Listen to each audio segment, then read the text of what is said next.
Hello friends, we are live now. This is Mahendra Prajapati. Welcome to PGI Rampura. कैसे हैं आप सभी लोग? आई होप काफ़ी अच्छे होंगे, एंजॉय कर रहे होंगे. तो जैसा कि मैं आप लोगों को बता दूं कि लगातार 2 दिन से नेटवर्क में बहुत प्रॉब्लम आ रही है. इस वजह से आप लोगों की लाइव क्लास नहीं हो पा रही है. बट मैं प्रयास कर रहा हूँ लाइव क्लास के साथ जुड़ने का. अगर इस टाइम पर कल और चेक करूँगा, अगर इस टाइम पर लाइव क्लास नहीं चलती है तो किसी और टाइम पर हम लोग नेटवर्क को चेक करेंगे और उस टाइम पर लाइव सेशन को लेते हैं. तो बेसिकली आज हम बात करेंगे प्रिंसिपल ऑफ लर्निंग. अधिगम के जो सिद्धांत होंगे वो कौन कौन से सिद्धांत हैं. व्यवहारवादी सिद्धांत है एंड संज्ञानवादी सिद्धांत है. संज्ञानवादी सिद्धांत को हम लोग गेस्टाल्टवादी सिद्धांत के नाम से भी जानते हैं. तो इस पर चर्चा करेंगे. इससे पहले हम लोग प्रीवियस वीडियो में अधिगम को प्रभावित करने वाले कारक क्या थे, अधिगम की विशेषताएं क्या थी, इन सारी चीज़ों के बारे में हमने चर्चाएं की हुई थी. प्रतिक्रिया क्या है, सहज क्रिया क्या है, ये क्रियाओं के बारे में हमने बातें की हुई थी. तो आज हम लोग बेसिकली बात करने आए हैं किसके बारे में, अधिगम के सिद्धांत के बारे में. तो आप लोग हेडिंग कर लीजिएगा अधिगम के सिद्धांत. अधिगम के सिद्धांत, प्रिंसिपल ऑफ लर्निंग. तो देखिएगा अधिगम के 2 सिद्धांत होते हैं. पहला सिद्धांत है हमारा व्यवहारवादी सिद्धांत. कैसा है? कुछ साइकोलॉजिस्ट हुए हैं जिन्होंने जो अधिगम है उसे व्यवहारवाद के रूप में दिया हुआ है, इसलिए इसे क्या कहते हैं, व्यवहारवादी सिद्धांत कहते हैं. एंड सेकेंड इज संज्ञानवादी सिद्धांत. क्या है? संज्ञानवादी सिद्धांत. संज्ञानवादी सिद्धांत.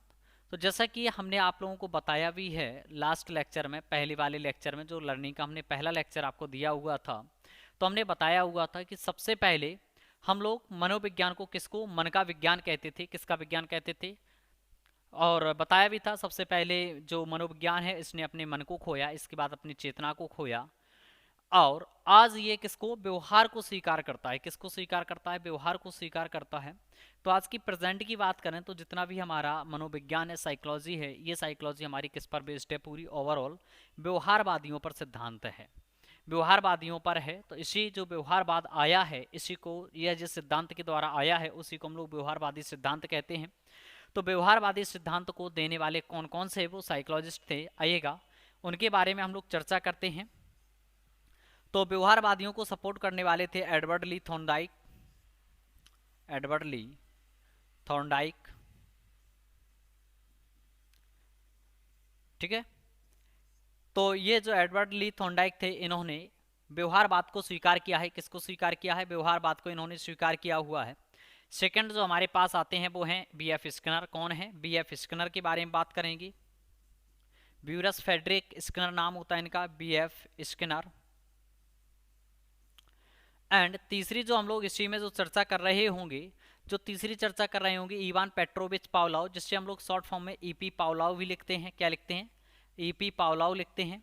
जिन्होंने कुत्ते के ऊपर डिस्कवर किया हुआ था, जो कुत्ते को लिया हुआ था और कुत्ते के आगे एक घंटी को बजाते थे, घंटी को बजा करके उसको खाना देते थे, तो उसके क्या थी, मुंह से लार आती थी. तो उन्होंने कहा कि जो इवान पेट्रोविच पावलोव हैं, तो इन्होंने कहा था कि जो कुत्ता है, एक डॉग है, वह भी अधिगम कर सकता है. क्या कर सकता है? अधिगम कर सकता है. जैसे उसके सामने घंटी को बजाया जाता है तो उसको पता चल जाता है कि मुझे खाना मिलने वाला है, तो खाना मिलने से पहले उसके मुंह से क्या निकलने लगती थी? लार निकलने लगती थी. तो ये समझा जाता है कि पशु भी हमारा क्या कर सकते हैं? अधिगम कर सकते हैं. तो एडवर्ड ली थॉर्नडाइक हैं, बी एफ स्किनर हैं, इवान पेट्रोविच पावलोव हैं. एंड इसमें क्लार्क एल हल को भी स्टडी करना है. किसको करना है? सी एल हल, क्लार्क एल हल. फुल फॉर्म क्या होता है इनका? क्लार्क एल हल होता है. तो ये चार हमारे साइकोलॉजिस्ट हैं जो हमारे व्यवहारवाद को मानते हैं. किसको मानते हैं? व्यवहारवाद को मानते हैं.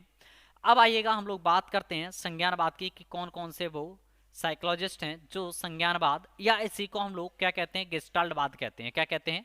गेस्टाल्टवाद के नाम से भी इसे हम जानते हैं. तो सबसे पहले हम लोग इसमें बात करेंगे संज्ञानवाद में मैक्स बर्दिमर की. यही लेकर के आए हुए थे संज्ञानवाद को. कौन लेकर के आए थे? मैक्स बर्दिमर. तो मैक्स बर्दिमर की हम लोग पढ़ना है.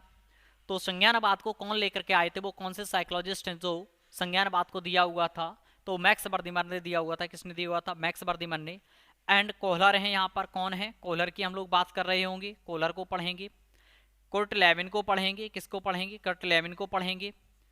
एंड लास्ट जो हम लोग यहाँ पर स्टडी करेंगे वो करेंगे कोफका के बारे में। किसके बारे में बात करेंगे? कोफका के बारे में। ठीक है, कोफका ने कहा है कि यही जो है चेतना एंड व्यवहार, ये जो जितने भी संज्ञानवादी व्यवहार, संज्ञानवादी साइकोलॉजिस्ट हैं या संज्ञानवादी सिद्धांत हैं, ये चेतना एंड व्यवहार दोनों को मानते हैं। किसको मानते हैं? चेतना एंड व्यवहार, ये दोनों को मानते हैं। चेतना एंड व्यवहार ये दोनों सिद्धांतों को मानते हैं। तो हमने यहाँ पर जो अधिगम के सिद्धांत हैं, तो कौन कौन से अधिगम के सिद्धांत हैं? दो प्रकार के अधिगम के सिद्धांत होते हैं। कौन कौन से? एक व्यवहारवादी सिद्धांत है एंड दूसरा है संज्ञानवादी सिद्धांत। तो जो व्यवहारवादी सिद्धांत में हमें जिन्होंने सपोर्ट किया हुआ है, जो भी साइकोलॉजिस्ट रहे हैं, वो कौन कौन से? एडवर्ड ली थॉर्नडाइक है, बीएफ स्किनर है, इवान पेट्रोविच पावलोव है एंड क्लार्क एल हल हैं। ऐसे ही हम बात करेंगे संज्ञानवाद में किसकी? मैक्स बर्दिमर की करेंगे, कोहलर की करेंगे, लेविन की करेंगे एंड कोफका की बात करेंगे। तो यहाँ ऑलरेडी हमने पहले से कुछ चीज़ों को मेंशन किया हुआ है, तो आइएगा इसके बारे में हम लोग चर्चा कर लेते हैं। तो हमने यहाँ ऑलरेडी पहले से मेंशन कर रखे हैं अधिगम के सिद्धांत हैं। तो फर्स्ट हम लोग जो स्टडी करेंगे वो किसके बारे में करेंगे? व्यवहारवादी सिद्धांत। किसके बारे में? व्यवहारवादी सिद्धांत एंड संज्ञानवादी। सेकंड है हमारे पास संज्ञानवादी।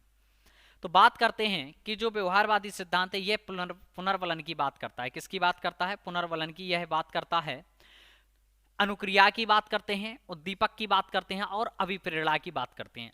पुनर्वलन मीन से आपका रिफॉर्मेंस क्या है? रिफॉर्मेंस जो आपका रिफोर्समेंट लग रहा है, पुनर्वलन है। अनुक्रिया है, क्या है? अनुक्रिया है जिससे हम लोग रिस्पॉन्स कहते हैं। क्या कहते हैं? रिस्पॉन्स कहते हैं। उद्दीपक स्टिमुलस के नाम से जाना जाता है, अंग्रेजी में से हम लोग स्टिमुलस कहते हैं। एंड अभिप्रेरणा हमारा क्या होता है? मोटिवेशन होता है। तो जितने भी हमारे व्यवहारवादी लोग हैं, वह व्यवहारवादी लोग क्या कहते हैं कि जब व्यवहार आप यानी कि व्यवहार के द्वारा अधिगम करते हैं, किसके द्वारा? तो उसमें एक पुनर्वलन आता है, अनुक्रिया होती है, उद्दीपक होता है। उद्दीपक मीन्स आपका लक्ष्य होता है। क्या होता है? कोई लक्ष्य है, अभिप्रेरणा होती है। लेकिन संज्ञानवादी लोग जितने भी हैं यह कहते हैं कि नहीं, यहाँ पुनर्वलन नहीं, यहाँ संवेदना होती है, बुद्धि होती है, प्रत्यक्षीकरण होता है, संज्ञान होता है, समस्या। कोई समस्या है, जब हम उसका समाधान करेंगे, तो जब हम समाधान कर रहे होंगे तभी हम अधिगम कर रहे होंगे। संज्ञानवादी क्या कहते हैं कि यहाँ जो अधिगम होता है संवेदना के द्वारा, बुद्धि के द्वारा, प्रत्यक्षीकरण के द्वारा, संज्ञान के द्वारा एंड समस्या के द्वारा। प्रत्यक्षीकरण का मतलब भी अभी आगे चल करके हम सारी चीज़ों को बिल्कुल टू द पॉइंट आपको क्लियर करते हुए चलेंगे। सेकंड पॉइंट आता है कि जो व्यवहारवादी लोग हैं ये कहते हैं कि जो अधिगम है वह यंत्रवत होता है। कैसा होता है? यंत्रवत होता है। और साथ साथ कहते हैं कि जो यंत्रवत होता है अर्थात इसको पशु और मानव दोनों कर सकते हैं। कौन कौन कर सकते हैं? पशु और मानव दोनों कर सकते हैं। जैसा कि अभी हमने आपको कहानी सुनाई थी इवान पेट्रोविच पावलोव की। तो पावलोव क्या करते थे? एक कुत्ते के सामने जाते थे और उसको खाना खिलाया। खाना खिलाने से पहले वह क्या करते थे? घंटी को लेकर के बजाते थे और घंटी को बजा करके वह तब खाना देते। तो पहले घंटी को बजाया, बजाने के बाद उन्होंने क्या किया? कुत्ते को खाना दिया। ऐसे ये 4 से 10 दिन लगातार करते रहे। फिर इसके बाद इन्होंने क्या किया? घंटी को केवल बजाया और खाने को नहीं दिया। तो जैसे इन्होंने चेक किया कि घंटी को बजाया, घंटी को बजाने के बाद कुत्ते के मुंह से लार निकलने लगी, क्योंकि कुत्ते को पता होता है कि हमें घंटी के बाद क्या मिलता है? खाना मिलता है। तो यहाँ कहीं ना कहीं कुत्ते ने भी अधिगम किया हुआ है। तो यंत्र क्या है? यहाँ पर यंत्र की बात की जा रही है। जो यंत्र है वो घंटी को बजाया जा रहा है। इसलिए यहाँ कहा जाता है कि जो व्यवहारवादी लोग हैं वो कहते हैं कि अधिगम जो होता है वो यंत्रवत होता है और इसे पशु और मानव दोनों कर सकते हैं। लेकिन संज्ञानवादी लोग कहते हैं नहीं, यंत्रवत नहीं होता है और इसे केवल मानव कर सकते हैं, इसे पशु अधिगम नहीं कर सकते हैं। ये कौन कहते हैं? पशुओं के द्वारा अधिगम नहीं होता है, संज्ञानवादी लोग कहते हैं। कौन लोग कहते हैं? संज्ञानवादी लोग। यहाँ बात कही जाती है कि अधिगम धीरे धीरे होता है। कैसा होता है? धीरे धीरे। हम लोग चीज़ों को धीरे धीरे सीख रहे होते हैं। लेकिन संज्ञानवादी लोग कहते हैं अधिगम अचानक होता है। कैसा अधिगम होता है? अचानक होता है। हमारे पास कोई समस्या आती है और हम उसका समाधान कर रहे होते हैं। समाधान यदि हो जाता है तो उसको हम मानते हैं कि हमने इस प्रकार से इसका समाधान किया और हम अचानक से उस चीज़ को सीख गए हैं। ये कौन बताता है? ये संज्ञानवादी लोग बताते हैं। कौन लोग बताते हैं? संज्ञानवादी लोग बताते हैं। नेक्स्ट है, यहाँ ये कहा जाता है अधिगम और अनुबंधन। क्या कहा जाता है? अधिगम और अनुबंधन। मतलब कि अधिगम जब हम कोई चीज़ सीख रहे होते हैं उसमें एक अनुबंधन होता है। क्या होता है? बंधन होता है, एक अनुबंधन होता है। जरा इस बात को हम लोग समझते हैं। हम क्या है? किसी उद्दीपक के प्रति, उद्दीपक मीन्स हमने आपको बताया लक्ष्य होता है। क्या होता है? लक्ष्य होता है। इस उद्दीपक के प्रति जब हम कोई अनुक्रिया करते हैं, क्या करते हैं? अनुक्रिया करते हैं। तो अनुक्रिया करते समय उस उद्दीपक को प्राप्त कर लेना। किसको प्राप्त कर लेना? उद्दीपक। उद्दीपक मीन्स क्या है? आपका लक्ष्य, टारगेट है। तो आप किसी भी लक्ष्य को प्राप्त करना चाहते हो तो उसके लिए आप क्या करेंगे, अनुक्रिया करेंगे। तो जब आप उस लक्ष्य को प्राप्त कर लेते हैं तो आपके और लक्ष्य के बीच में एक संबंध बन जाता है। क्या बन जाता है, संबंध बन जाता है। उसी को हम लोग अनुबंधन भी कहते हैं। क्या कहते हैं, अर्थात एक बॉन्डिंग हो जाती है। क्या हो जाती है, बॉन्डिंग हो जाती है। अनुक्रिया क्या है, आपका रिस्पॉन्स है। क्या है, रिस्पॉन्स है, आर है। एंड उद्दीपक क्या है, स्टिमुलस है। इसलिए इसको हम लोग आरएस बॉन्ड थ्योरी के नाम से भी जानते हैं। किस नाम से जानते हैं, आरएस बॉन्ड थ्योरी के नाम से जानते हैं। R4 होता है आपका रिस्पॉन्स एंड S4 क्या होता है आपका, स्टिमुलस होता है। इसलिए इसको हम लोग R एंड S मतलब कि रिस्पॉन्स एंड स्टिमुलस थ्योरी के नाम से जानते हैं। इनके बीच में एक क्या बन जाता है, बॉन्ड बन जाता है। तो यही बॉन्ड हमारा क्या कहलाता है, अनुबंधन कहलाता है। ठीक है, तो यहाँ पर अधिगम कैसा होता है, समस्या समाधान होता है। जब भी हमारे पास कोई समस्या आती है और उस समस्या का हम समाधान कर लेते हैं तो इस समस्या का समाधान करते समय ही हम चीज़ों को सीख रहे होते हैं। तो ये बेसिकली कुछ डिफरेंस थे हमारे किस किस के बीच में, व्यवहारवादी और संज्ञानवादियों के बीच में कुछ ये हमारे डिफरेंस हैं, इनको हमने जाना है। आइएगा हम लोग और आगे बात करते हैं। तो आगे हम बात थोड़ी कर लेते हैं उद्दीपक के बारे में कि उद्दीपक क्या होता है। तो उद्दीपक मीन्स अभी हमने आपको बताया है कि कोई टारगेट है यानी कि लक्ष्य होता है। उद्दीपक मीन्स क्या होता है, लक्ष्य होता है, जिससे हम लोग इंग्लिश में स्टिमुलस कहते हैं। क्या कहते हैं, स्टिमुलस। तो वह घटक जिसे प्राणी अपने अनुक्रिया के द्वारा प्राप्त करता है। किसके द्वारा प्राप्त करता है, अनुक्रिया के द्वारा प्राप्त करना चाहता हो, क्या कहलाता है, उद्दीपक कहलाता है। क्या कहलाता है, उद्दीपक कहलाता है। तो जो उद्दीपक है यानी कि लक्ष्य को प्राप्त करने के लिए हमें अनुक्रिया करनी पड़ेगी, उस अनुक्रिया के द्वारा जो हम उसे प्राप्त कर रहे हैं वही हमारा क्या कहलाएगा, उद्दीपक कहलाएगा। आगे बात करते हैं अनुक्रिया क्या है।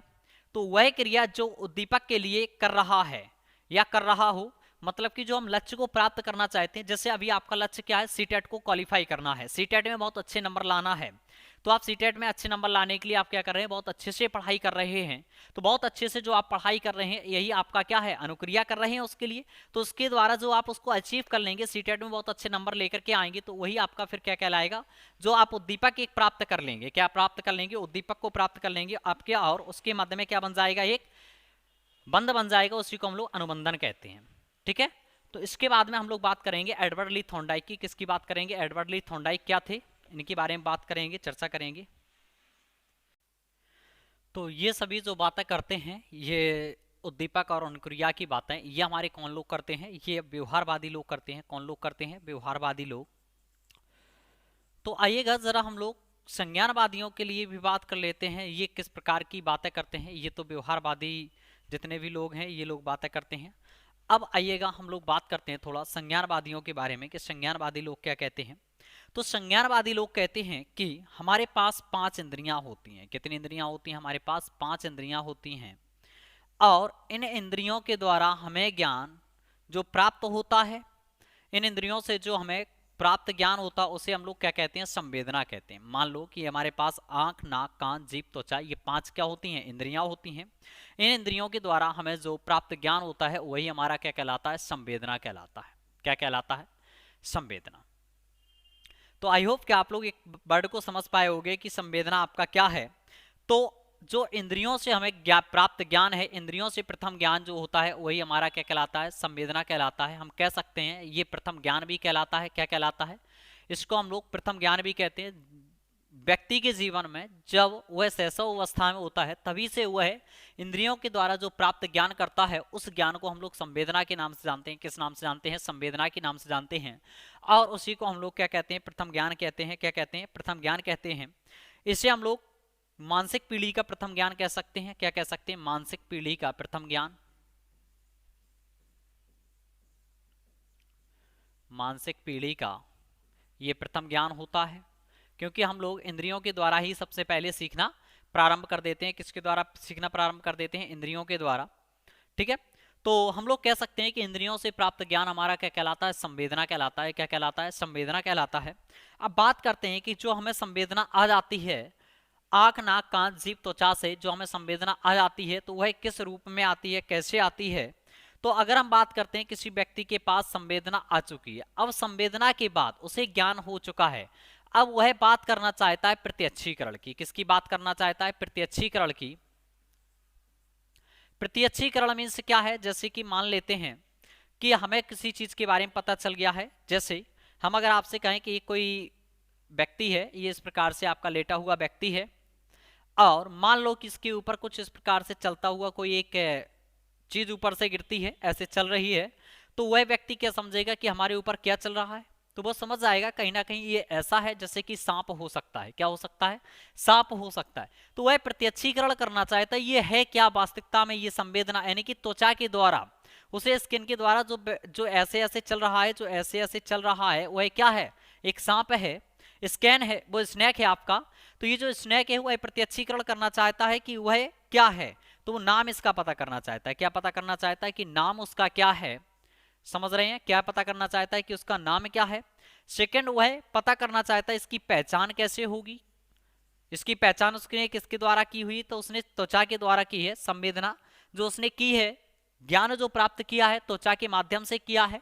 ये जो 5 हमारे पास इंद्रियां हैं, तो वह पहचान करना चाहता है एंड व्याख्या करना चाहता है। क्या करना चाहता है? व्याख्या। व्याख्या मीन्स यही होगा कि ये जो सांप है, स्नेक है, अगर ये काट लेगा तो क्या होगा, इससे कैसे बचा जा सकता है। तो ये सारी चीजें, बहुत सारी चीजें हैं, तो ये व्यक्ति ये वही जानना चाह रहा है। अर्थात इसको त्वचा के द्वारा संवेदना हुई, संवेदना का अर्थ है उसको ज्ञान हुआ कि ये सांप है। अब वो यह उसको प्रत्यक्षीकरण ही करना चाहता है कि ये सांप ही है या वास्तविकता में कुछ और है। तो जब वह प्रत्यक्षीकरण करेगा, वो प्रत्यक्षीकरण करने के बाद उसकी पहचान करेगा, व्याख्या करेगा, व्याख्या करने के बाद हम कहेंगे उसने अधिगम किया। क्या किया है? अधिगम किया हुआ है। आई नो कि आप लोग समझ पा रहे होंगे, अच्छे से सारी चीजों को अंडरस्टैंड करते हुए चल पा रहे होंगे कि संवेदना के द्वारा व्यक्ति किस प्रकार से अधिगम कर सकता है। तो ये सारी चीजें हैं हमारी अधिगम के लिए। किसके लिए है? अधिगम के लिए। अब बात करते हैं, जैसे वह प्रत्यक्षीकरण कर लेता है, क्या कर लेता है? प्रत्यक्षीकरण करेगा, उसके पास एक संज्ञानात्मक विकास होगा। कैसा विकास होगा? संज्ञान का विकास होगा कि ये चीज ऐसे थी, ये होता है इससे, ठीक है ना। तो उसके पास क्या होगा? एक संज्ञान का विकास होगा और वह किसी ना किसी विधि के द्वारा, किसी ना किसी विधि के द्वारा, सूझ के द्वारा, किसी ना किसी विधि के द्वारा, तो जो विधि यूज करेगा वह सूझ विधि करेगा और उसके द्वारा उस समस्या का क्या निकालेगा? समाधान निकालेगा। उस समस्या का क्या निकालेगा? समस्या का क्या करेगा? समाधान करेगा। इतनी सारी बातें करने के बाद वह जाकर के अंतिम पड़ाव पर पहुंचेगा और ये देखेगा कि अगर ये स्नैक हुआ तो स्नैक के बारे में पता करेगा, या ये कुछ और चीज हुई जो भी होता है तो ये उस चीज के बारे में ये पता करेगा। तो कैसे? इंद्रियों से इसे पता हुआ, प्रथम ज्ञान हुआ कि यह हमारा सांप है या व्हाटएवर जो भी आपका ये जीव है। इसके बाद उसने प्रत्यक्षीकरण किया। प्रत्यक्षीकरण कैसे किया? नाम पता किया, उसकी पहचान की, वह कैसा देखने में लगता है, उसकी व्याख्या की कि इसके क्या क्या, इससे क्या क्या हो सकता है। ये सब होने के बाद उसके अंदर एक संज्ञानात्मक विकास की, उसके अंदर एक संज्ञानात्मक विकास उत्पन्न हो जाता है, जिससे वह किसी न किसी समस्या का, जो भी समस्या है उसको क्या करना चाहेगा? समाधान करना चाहेगा। ठीक है, तो आई होप कि आप लोग समझ गए होंगे सारी बातों को। अब इसके आफ्टर में हम लोग नेक्स्ट वीडियो लेकर के आएंगे और वहां पर हम लोग चर्चा कर रहे होंगे एडवर्ड ली थॉर्नडाइक की। किसकी बात कर रहे होंगे? एडवर्ड ली थॉर्नडाइक। तो जो कि हमारे प्रथम पशु वैज्ञानिक माने जाते हैं। कैसे माने जाते हैं? प्रथम पशु वैज्ञानिक माने जाते हैं। ये हमारे अमेरिकी वैज्ञानिक हैं। कैसे हैं? अमेरिकी वैज्ञानिक। तो हम लोग एडवर्ड ली थॉर्नडाइक के बारे में बात करेंगे। ठीक है।